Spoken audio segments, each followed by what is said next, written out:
ઉત્તરાખંડના દહેરાદૂનમાં વાદળ ફાટ્યા બાદ ભારે તબાહીનો મંજર જોવા મળી રહ્યો છે। કુદરતી આપદામાં 15 લોકોએ જીવ ગુમાવ્યા છે, જ્યારે 16 લોકો ગુમ થયા છે। દહેરાદૂનમાં 13 લોકોના, નૈનીતાલ અને પિથોરાગઢમાં એક લોકોના મૃત્યુ નિપજ્યા છે। ટોંસ નદીના રૌદ્ર સ્વરૂપે વેર્યો છે ભયાનક વિનાશ। નદીના પ્રચંડ પ્રવાહમાં અનેક ઘર, રસ્તા અને પુલ તણાયા છે।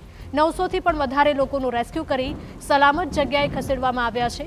ચોમાસું ભલે વિદાય લેવાને આરે હોય, પરંતુ ઉત્તરાખંડમાં હાલાકી બંધ થવાનું નામ નથી લઈ રહી। સોમવારથી સતત વરસી રહેલા વરસાદે ઉત્તરાખંડમાં ભયાવહ તારાજી સર્જી છે। તો દહેરાદૂનના સહસ્ત્રધારા કાલિંગાડ વિસ્તારમાં વાદળ ફાટ્યા બાદ તારાજી નજરે પડી રહી છે। દહેરાદૂનની સોંગ અને ટોન્સ બંને નદીઓએ ભયજનક સ્વરૂપ ધારણ કર્યું છે, જેને પગલે પ્રસિદ્ધ ટપકેશ્વર મહાદેવ મંદિર જળમાં ગરકાવ થયું હતું। મંદિરના પૂજારીના જણાવ્યા અનુસાર છેલ્લા 25થી 30 વર્ષોમાં નદીનું આવું ભયાવહ રૂપ ક્યારેય સામે નથી આવ્યું। એસડીઆરએફ અને એનડીઆરએફ દ્વારા 900થી વધારે લોકોનું રેસ્ક્યુ કરીને સલામત સ્થળે ખસેડાયા છે। પૌધા વિસ્તારમાં દેવભૂમિ સંસ્થાનમાં પૂરના પાણી ફરી વળતા 400થી વધુ વિદ્યાર્થીઓ ફસાયા હતા, જેમને સુરક્ષિત રીતે ત્યાંથી કાઢવામાં આવ્યા હતા।